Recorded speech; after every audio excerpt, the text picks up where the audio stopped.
ಹಾಸನದಲ್ಲಿ ಹೆಚ್ಚಾಗ್ತಾ ಇದೆ ಹೃದಯಾಘಾತ ಪ್ರಕರಣಗಳು. ಯುವ ಸಮೂಹದಲ್ಲೇ ಹೆಚ್ಚಾಗ್ತಾ ಇದೆ ಹಾರ್ಟ್ ಅಟ್ಯಾಕ್. 2-3 ತಿಂಗಳಲ್ಲಿ 17 ಸಾವಿನ ಪ್ರಕರಣಗಳು ದಾಖಲಾಗಿದೆ. ಈ ವಾರದಲ್ಲೇ 4 ಮಂದಿಗೆ ಹೃದಯಾಘಾತವಾಗಿ ಸಾವನ್ನಪ್ಪಿದ್ದಾರೆ. ಇತ್ತೀಚಿನ ದಿನಗಳಲ್ಲಿ ಪುಟ್ಟ ಮಕ್ಕಳಲ್ಲಿ ಯುವ ಸಮೂಹದಲ್ಲೇ ಹಾರ್ಟ್ ಅಟ್ಯಾಕ್ ಪ್ರಕರಣಗಳು ದಾಖಲಾಗ್ತಾ ಇರುವಂತದ್ದು. ಹಾರ್ಟ್ ಅಟ್ಯಾಕ್ನಿಂದ ಸಾವನ್ನಪ್ತಾ ಇರುವಂತಹ ಆತಂಕಕಾರಿ ವಿಚಾರ. 37 ವರ್ಷದ ಗೋವಿಂದ ಇವರು ಆಟೋ ಚಾಲಕ. ಇವರಿಗೂ ಕೂಡ ಹೃದಯಾಘಾತವಾಗಿ ಸಾವನ್ನಪ್ಪಿದ್ದಾರೆ. ಆಟೋ ಚಲಾಯಿಸಿಕೊಂಡು ಹೋಗುವಂತಹ ಸಂದರ್ಭದಲ್ಲಿ ಎದೆನೋವು ಕಾಣಿಸಿಕೊಳ್ಳುತ್ತೆ. ಅವರೇ ಆಟೋವನ್ನು ಚಲಾಯಿಸಿಕೊಂಡು ಇಮ್ಮಿಡಿಯೇಟ್ ಆಗಿ ಆಸ್ಪತ್ರೆಗೆ ಹೋಗ್ತಾರೆ. ಆದರೆ ಆಸ್ಪತ್ರೆಗೆ ಹೋದರೂ ಕೂಡ ಅವರು ಚಿಕಿತ್ಸೆ ಫಲಕಾರಿಯಾಗದೆ ಸರ್ಕಾರಿ ಆಸ್ಪತ್ರೆಯಲ್ಲಿ ಹೃದಯಾಘಾತದಿಂದ ಸಾವನ್ನಪ್ಪಿದ್ದಾರೆ. ಈಗ ಈ ಒಂದು 2-3 ತಿಂಗಳಲ್ಲಿ 17 ಮಂದಿ ಹೃದಯಾಘಾತದಿಂದ ಸಾವನ್ನಪ್ಪಿದ್ದಾರೆ ಅನ್ನುವಂತಹ ವಿಚಾರ. ಒಂದೇ ವಾರದಲ್ಲೇ 4 ಮಂದಿ ಹೃದಯಾಘಾತಕ್ಕೆ ಬಲಿಯಾಗಿದ್ದಾರೆ. ಇನ್ನು ಯಾರ್ಯಾರು ಅಂತ ಒಂದ್ಸಲ ನಾವು ನೋಡ್ತಾ ಹೋಗೋದಾದ್ರೆ ಹಾಸನದ ಹಿಸ್ಟ್ರಿಯನ್ನು ತೆಗಿತಾ ಹೋದ್ರೆ ಜೂನ್ 22ರಂದು ಸಮಾಜ ಸೇವಕ ನಿಷಾದ್ ಅಹಮದ್ ಅನ್ನೋರು 35 ವರ್ಷ ಇವರು ಕೂಡ ಹೃದಯಾಘಾತಕ್ಕೆ ಒಳಗಾಗಿ ಸಾವನ್ನಪ್ಪಿದ್ದಾರೆ. ಇವರು ಕರೋನಾ ಸಂದರ್ಭದಲ್ಲಿ 10ಕ್ಕೂ ಹೆಚ್ಚು ಶವ ಸಂಸ್ಕಾರ ಮಾಡಿದ್ರು. ನಿಷಾದ್ ಅಹಮದ್ ಅವರು ವಾಂತಿ ಭೇದಿ ಅಂತ ಹೇಳಿ ಹಾಸನದ ಖಾಸಗಿ ಆಸ್ಪತ್ರೆಗೆ ದಾಖಲಾಗಿದ್ರು. ಆದರೆ ಅವರು ಕೂಡ ಹೃದಯಾಘಾತಕ್ಕೆ ಒಳಗಾಗಿ ಸಾವನ್ನಪ್ಪಿದ್ರು. ಜೂನ್ 26ರಂದು ಹಾಸನ ಮೂಲದ ಸುಪ್ರಿಯಾ ಬೆಂಗಳೂರಲ್ಲಿ ಹೃದಯಾಘಾತದಿಂದ ಸಾವನ್ನಪ್ಪಿದ್ದಾರೆ. 22 ವರ್ಷದ ಸುಪ್ರಿಯಾ ಹೃದಯಾಘಾತದಿಂದ ಸಾವನ್ನಪ್ಪಿದ್ದು ಹಾಸನ ಜಿಲ್ಲೆ ಹೊಳೆನರಸೀಪುರ ತಾಲೂಕಿನ ಕಟ್ಟಳ್ಳಿ ಗ್ರಾಮದ ಕೃಷ್ಣಮೂರ್ತಿ ಹಾಗೆಯೇ ರೂಪಾ ದಂಪತಿಯ ಮಗಳಾಗಿದ್ಲು. ಕೇವಲ 22 ವರ್ಷ ಈಕೆ ಕೂಡ ಸಾವನ್ನಪ್ಪಿದ್ದಾಳೆ. ಇನ್ನು ಜೂನ್ 27ರಂದು ಹಾಸನದ ಪೆನ್ಷನ್ ಮಹಲ ನಿವಾಸಿ 51 ವರ್ಷದ ಮಂಜುನಾಥ್ ಹೃದಯಾಘಾತಕ್ಕೆ ಒಳಗಾಗಿ ಸಾವನ್ನಪ್ಪಿದ್ದಾರೆ. ಹಾಸನದ ಖಾಸಗಿ ಆಸ್ಪತ್ರೆಯ ವೈದ್ಯರ ಕಾರಿನ ಚಾಲಕನಾಗಿ ಇವರು ಕೆಲಸ ಮಾಡ್ತಾ ಇದ್ರು. ಬುಧವಾರ ತಡರಾತ್ರಿ 1 ಗಂಟೆ ಸಮಯದಲ್ಲಿ ಮಂಜುನಾಥ್ಗೆ ಎದೆನೋವು ಕಾಣಿಸಿಕೊಳ್ತೆ. ಕೂಡಲೇ ಆಸ್ಪತ್ರೆಗೆ ಬಂದಿದ್ರು ಮಂಜುನಾಥ್. ಇಸಿಜಿ ಮಾಡಿ ವೈದ್ಯರಿಗೆ ಕರೆ ಮಾಡಿದ್ರು ಆಸ್ಪತ್ರೆಯ ಸಿಬ್ಬಂದಿ. ಆದ್ರೆ ಡಾಕ್ಟರ್ ಬರುವಷ್ಟರಲ್ಲಿ ಮಂಜುನಾಥ್ ಸಾವನ್ನಪ್ಪಿದ್ರು. ಇವತ್ತು 37 ವರ್ಷದ ಗೋವಿಂದ್ ಅನ್ನುವರಿಗೆ ಹೃದಯಾಘಾತ ಆಗಿದೆ. ಆಟೋ ಚಲಾಯಿಸುವಾಗ ಎದೆನೋವು ಕಾಣಿಸಿಕೊಂಡು ಆಸ್ಪತ್ರೆಗೆ ತೆರಳಿದಂತಹ ಸಂದರ್ಭದಲ್ಲಿ ಸರ್ಕಾರಿ ಆಸ್ಪತ್ರೆಯಲ್ಲಿ ಹೃದಯಾಘಾತದಿಂದ ಅವರು ಸಾವನ್ನಪ್ಪಿದ್ದಾರೆ. ಇದೇ ವಿಚಾರಕ್ಕೆ ಸಂಬಂಧಪಟ್ಟ ಹಾಗೆ ಹಾಸನ ಡಿಎಚ್ಒ ಅನಿಲ್ ಅವರು ನ್ಯೂಸ್ 18 ಜೊತೆ ಮಾತನಾಡಿದ್ದಾರೆ. ಏನ್ ಹೇಳಿದ್ದಾರೆ ನೋಡಿ.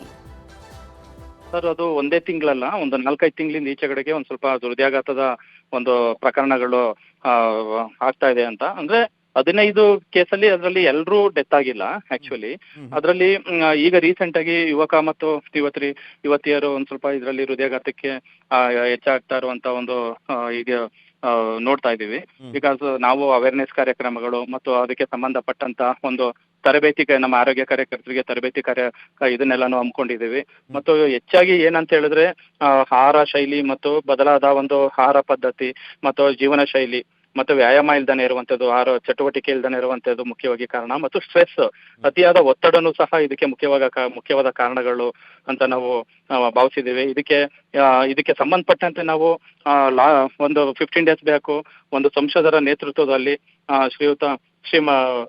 ಇದು ಶ್ರೇಯಸ್ ಪಟೇಲ್ ಅವರ ಅಧ್ಯಕ್ಷತೆಯಲ್ಲಿ ನಾವು ಎಲ್ಲ ಡಾಕ್ಟರ್ಸ್ಗಳದ್ದು ಒಂದು ಮೀಟಿಂಗ್ ಮಾಡಿದ್ವಿ. ಫಿಸಿಷಿಯನ್ ಮತ್ತು ಎಲ್ಲ ಆರೋಗ್ಯ ಕಾರ್ಯಕರ್ತರದ್ದು ಏನೇನು ಮುನ್ನೆಚ್ಚರಿಕೆ ಕ್ರಮಗಳು ತಗೋಬೇಕು ಮತ್ತೆ ಎಲ್ಲೆಲ್ಲಿ ಅವೇರ್ನೆಸ್ ಪ್ರೋಗ್ರಾಮ್ನ ನಾವು ಇದು ಮಾಡಬೇಕು, ಕಾಲೇಜ್ ಲೆವೆಲ್ ಅಲ್ಲೇ ಆಗಲಿ, ಪ್ರಾಥಮಿಕ ಆರೋಗ್ಯ ಕೇಂದ್ರಗಳ ಲೆವೆಲ್ ಅಲ್ಲಿ ಎಲ್ಲಾನು ಮುಂಜಾಗ್ರತಾ ಕ್ರಮಗಳನ್ನ ನಾವು ವಹಿಸ್ತಾ ಇದ್ದೇವೆ ಮತ್ತು ಅದರ ಪ್ರಕಾರ ನಾವು ಕಾರ್ಯನಿರ್ವಹಿಸ್ತಾ ಇದ್ದೇವೆ. ಸರ್, ನನಗೆ ಇವಾಗ ಪ್ರೈವೇಟ್ ಅಲ್ಲಿ ನಾವು ನಮ್ಮ ಗಮನಕ್ಕೆ ಬಂದಾಗೆ ಪ್ರೈವೇಟ್ ಅಲ್ಲಿ ಒಂದು ಇದು ಮತ್ತೆ ಗವರ್ಮೆಂಟ್ ಅಲ್ಲಿ ಆಕ್ಚುಲಿ 2 ಕೇಸು ಅಂತ ನನ್ನ ಅನಿಸಿಕೆ. 100ಕ್ಕೆ 100 ಭಾಗ ಉಳಿಸ್ಬೋದು. ಯಾಕಂತ ಹೇಳಿದ್ರೆ ಅವ್ರು ಗೋಲ್ಡನ್ ಅವರ್ನ ಅದನ್ನ ಅವರು ಇದು ಮಾಡ್ಕೊಬೇಕು. ಯಾವುದೇ ಟೈಮಲ್ಲಿ ಆದ್ರೂ ಸಹ ಎದೆನೋವು ಕಾಣಿಸ್ಕೊಂಡ್ರೆ ಅಥವಾ ಯಾವುದೇ ತರ ಸಿಂಪ್ಟಮ್ಸ್, ಅದಕ್ಕೆ ರೋಗ ಚಿಹ್ನೆಗಳು ಅಂತ ಅಂತೀವಿ. ಅಂದ್ರೆ ಈಗ ಇದು ಜಾ ಅಂತ ಹೇಳ್ತೀವಿ, ದವಡೆ ಹತ್ರ ನೋವು ಬರೋದು, ಮತ್ತೆ ಶೋಲ್ಡರ್ ಪೇನ್ ಬರೋದು, ಮತ್ತೆ ಹೊಟ್ಟೆ ನೋವು ಒಂದು ಸಿಂಪ್ಟಮ್ಸ್ ಇದಕ್ಕೆ. ಅವಾಗ ನಿರ್ಲಕ್ಷ್ಯ ಮಾಡಬಾರ್ದು. ಇಮಿಡಿಯೇಟ್ ಆಗಿ ಬಂದು ನಾವು ಫಸ್ಟ್ ಇಸಿಜಿ ಅಂತ ಹೇಳ್ತೀವಿ. ಇಸಿಜಿ ಚೇಂಜಸ್ ಅಲ್ಲೇ ಗೊತ್ತಾಗುತ್ತೆ ಅದು ಆಕ್ಚುಲಿ. ಅದನ್ನ ನೋಡ್ಬಿಟ್ಟು ಇಸಿಜಿ ಚೇಂಜಸ್ ಇದ್ರೆ ಇಮಿಡಿಯೇಟ್ ಆಗಿ ಅದಕ್ಕೆ ಎಕೋ ಎಲ್ಲ ಮಾಡಿಸಿ ಮತ್ತೆ ಅದಕ್ಕೆ ಪ್ರಥಮ ಚಿಕಿತ್ಸೆನ ಕೊಡಿಸಿದ್ರೆ 100ಕ್ಕೆ 100 ಭಾಗ ಉಳಿಸಬಹುದು. ಅದ್ರದ್ದು ಎಲ್ಲ ತರ ಫೆಸಿಲಿಟೀಸ್ ನಮ್ಮೆಲ್ಲ ಸರ್ಕಾರಿ ಆಸ್ಪತ್ರೆಗಳಲ್ಲಿದೆ. ಇವಾಗ ಪುನೀತ್ ರಾಜ್ಕುಮಾರ್ ಅವರ ಹೆಸರಿನಲ್ಲಿ ಸ್ಟೆಮಿ ಅನ್ನೋ ಒಂದು ಪ್ರೋಗ್ರಾಮ್ ನ ರಾಜ್ಯ ಸರ್ಕಾರ ಇಂಟ್ರೊಡ್ಯೂಸ್ ಮಾಡಿದೆ. ನಮ್ಮಲ್ಲಿ ಎಲ್ಲ ತಾಲೂಕು ಆಸ್ಪತ್ರೆಗಳಲ್ಲಿ ನಾವು ಸ್ಟೆಮಿ ಪ್ರೋಗ್ರಾಮ್ ಅಂತ ಹೇಳಿದ್ರೆ ಅದು ಡೈರೆಕ್ಟ್ ಟೆಲಿಮೆಡಿಸಿನ್ ಪ್ರೋಗ್ರಾಮ್. ಅದು ನಾವು ಒಂದು ಇಸಿಜಿ ಮಾಡಿದ್ರೆ ಅದು ಡೈರೆಕ್ಟ್ ಅವರು ಇದಕ್ಕೆ ಹೋಗುತ್ತೆ, ಇಲ್ಲಿ ಟೆಲಿಮೆಡಿಸಿನ್ ಮುಖಾಂತರ ಜಯದೇವ ಅದಕ್ಕೆ ಹೋಗುತ್ತೆ, ಒಂದು ಹಬ್ ಅಂತ ಮಾಡ್ಕೊಂಡಿದ್ವಿ. ಅಲ್ಲಿಂದಲೇ ಅವರು ಸಜೆಸ್ಟ್ ಮಾಡ್ತಾರೆ ನಮಗೆ, ಅಲ್ಲಿ ಕಾರ್ಡಿಯಾಲಜಿಸ್ಟ್ ಈ ತರ ಇವ್ರಿಗೆ ಇದು ಪ್ರಾಬ್ಲಮ್ ಆಗಿದೆ, ಇಮಿಡಿಯೇಟ್ ಆಗಿ ನೀವು ಈ ತರ ಟ್ರೀಟ್ಮೆಂಟ್ ಕೊಡಿ ಅಂತ ಹೇಳ್ತಾರೆ. ನಮ್ಮ ಇಲ್ಲಿ ಇರುವಂತ ಅವೈಲೇಬಲ್ ಇರುವಂತ ಮೆಡಿಕಲ್ ಆಫೀಸರ್ಸ್ ಆಗಲಿ ಫಿಸಿಷಿಯನ್ಸ್ಗೆ ಆಗಲಿ. ಮತ್ತೆ ಅದ್ರ ಪ್ರಕಾರ ಅಕಸ್ಮಾತ್ ಏನಾದ್ರು ಮೈಪಲ್ ಇನ್ಫೆಕ್ಷನ್ ಏನಾದ್ರು ಹೃದಯಾಘಾತ ಜಾಸ್ತಿ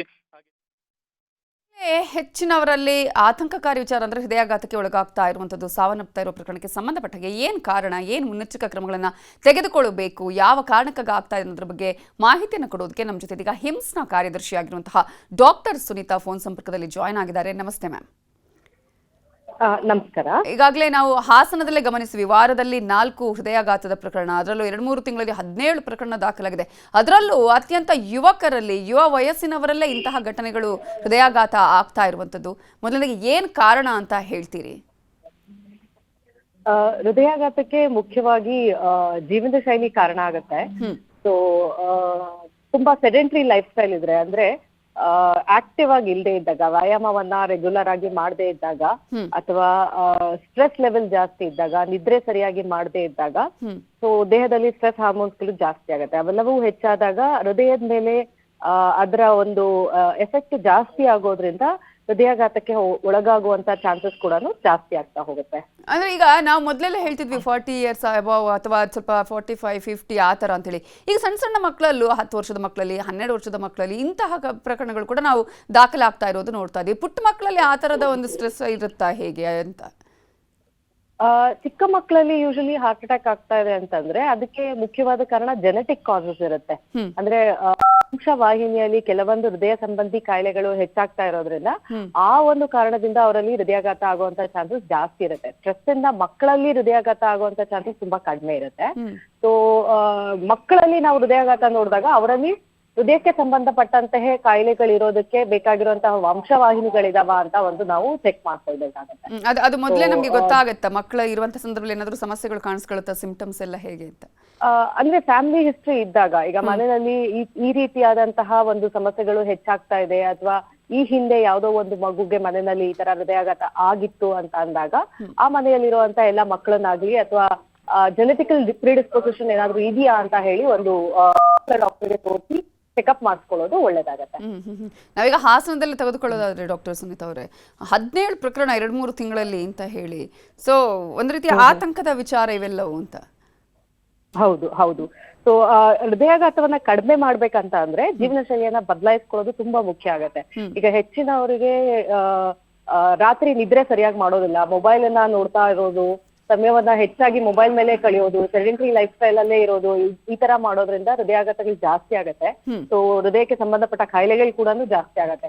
ಸೊ ಹೆಚ್ಚಾಗಿ ಆಕ್ಟಿವ್ ಲೈಫ್ ಲೀಡ್ ಮಾಡೋದ್ರಿಂದ ಮತ್ತೆ ರಾತ್ರಿ ನಿದ್ರೆ ಇದೆಯಲ್ಲ ಅದನ್ನ ಕರೆಕ್ಟ್ ಆಗಿ ಮಾಡೋದ್ರಿಂದಾನು ಈ ಒಂದು ಕಾಯಿಲೆಯನ್ನ ಕಡಿಮೆ ಮಾಡೋದಕ್ಕೆ ಸಾಧ್ಯ ಆಗುತ್ತೆ. ಓಕೆ, ಅಂದ್ರೆ ಈಗ ನಮ್ಮ ಜೀವನ ಶೈಲಿಗಳೇ ಹಾಗಾಗಿದೆ, ಸ್ಟ್ರೆಸ್ಫುಲ್ ಲೈಫ್ ಆಗಿರ್ಬೋದು, ಅಥವಾ ನಾವು ಆಹಾರ ಪದ್ಧತಿ ಸರಿಯಾಗಿ ತೆಗೆದುಕೊಳ್ಳದೇ ಇರುವಂತದ್ದು, ನಿದ್ದೆ ಅಂತದ್ದು. ಸೊ ಮೇನ್ ಆಗಿ ಇದೇ ಕಾರಣ, ಇವನ್ನ ಸರಿ ಮಾಡ್ಕೊಂಡ್ರೆ ಅಟ್ಲೀಸ್ಟ್ ಕಡಿಮೆ ಮಾಡಬಹುದು ಅಂತ ಹೇಳ್ತೀರಿ?